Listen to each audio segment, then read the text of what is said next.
فیض میلہ، الحمرا ہال اور بھارتی لکھاری جاوید اختر کی لفظی دہشت گردی۔ پچھلے چند دنوں سے دشمن ملک جسے ہم پاکستانی ہمسایہ ملک کہتے نہیں تھکتے سے آئے ایک لکھاری جاوید اختر نے پاکستان میں بیٹھ کر پاکستان پر بھارت میں دہشت گردی کا الزام لگایا، اور ہم صدا کے بیوقوف عوام جس کو عزت دیتے ہیں، آنکھیں اور کان بند کر کے بے خودی اور مدہوشی سے دل سے اتنی عزت، اتنا احترام اور اتنا پیار دیتے ہیں کہ ہمیں اس شخص کی بد نیتی، بے ضمیری اور بد کلامی، بے ادبی بھی سنائی نہیں دیتی، اور ہم تالیاں بجاتے بجاتے ہلکان ہو جاتے ہیں، اور جب آنکھیں اور کان سننے کے قابل ہوتے ہیں تو پھر اپنے کیے پر روتے دھوتے رہتے ہیں۔ میری پاکستانیوں سے گزارش ہے کہ وہ جاوید اختر کو معاف کر دیں۔ مجھے پتہ ہے میری یہ بات سن کر آپ کی توپوں کا رخ میری طرف ہو سکتا ہے، آپ پوچھے بغیر بہت سے الزامات مجھ پر لگا سکتے ہیں، لیکن پوچھیں گے نہیں کیوں معاف کر دیں؟ اس کو معاف کر دیں جس نے ہمارے ملک میں آ کر ہمارے خلاف لفظی دہشت گردی کی۔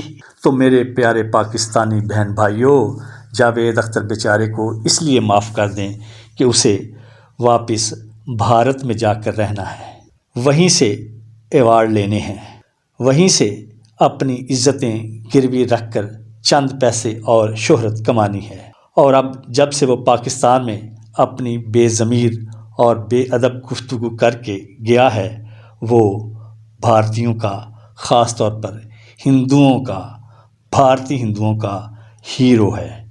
جی ہاں، بڑا ہیرو۔ جاوید اختر اور اس جیسے بے شمار مسلمان بیچارے ہندوستان میں اس لیے کام حاصل کر پاتے ہیں کہ وہ اس طرح کے خیالات رکھتے ہیں۔ معاف کر دیں جاوید اختر کو کہ اس بیچارے کو تو گجرات کے مسلمانوں کے خون سے ہولی کھیلنے والے نظر نہیں آتے۔ معاف کر دیں جاوید اختر کو کہ اسے گائے کا گوشت کھانے کے الزام میں قتل ہونے والے معصوم مسلمان نظر نہیں آتے۔ معاف کر دیں جاوید اختر کو کہ جس کو مسلمان بہنوں اور بیٹیوں کے پردہ کرنے پر ہندوؤں کے ہاتھوں ہوتی بے حرمتی نظر نہیں آتی۔ معاف کر دیں جاوید اختر کو کہ جسے کشمیر کی ماؤں بہنوں بیٹیوں کی تار تار عصمتیں دکھائی نہیں دیتی۔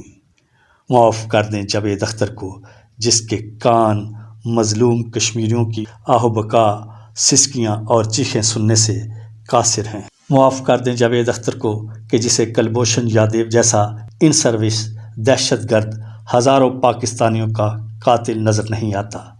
معاف کر دیں جاوید اختر کو جسے ابھی نندن کا چہرہ یاد نہیں۔ معاف کر دیں جاوید اختر کو کہ جس کی زبان بھارت میں گنگ ہو جاتی ہے۔ معاف کر دیں جاوید اختر کو کہ جس کی آنکھیں بھارت میں تمام اقلیتوں پر ہونے والے مظالم دیکھنے سے اندھی ہیں۔ معاف کر دیں جاوید اختر کو کہ وہ 80 سال کا ہونے کے باوجود ابھی تک جھوٹ اور سچ کی تمیز کرنے سے معذور ہے۔ اور معاف کر دیں فیض میلے کا تماشا لگانے والوں کو۔ معاف کر دیں فیض احمد فیض کی باقیات کو جن کا جاوید اختر کی طرح دھرم پیسہ پیسہ اور پیسہ ہے۔ معاف کر دیں جاوید اختر کو بلانے والوں کو۔ معاف کر دیں اندھی گونگی بہری عوام کو کہ جو اپنے دہشت گرد ہونے کے الزام پر تالیاں بجاتی ہے۔ اور معاف کر دیں پاکستان کو، ہاں معاف کر دیں پاکستان کو جس نے جب جس کو عزت دی، جب جس کو پیار دیا، جب جس پر اعتبار کیا، جب جس کو احترام دیا، اکثر کم ظرف و بے ضمیر نکلا۔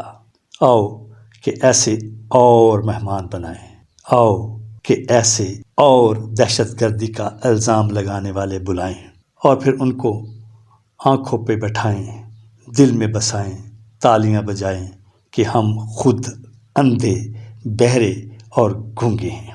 تو پھر جو شاطر ہے، چالاک ہے، بدنیت ہے، ہندوؤں کے ہاتھوں گروی ہے، اسے معاف کر دو۔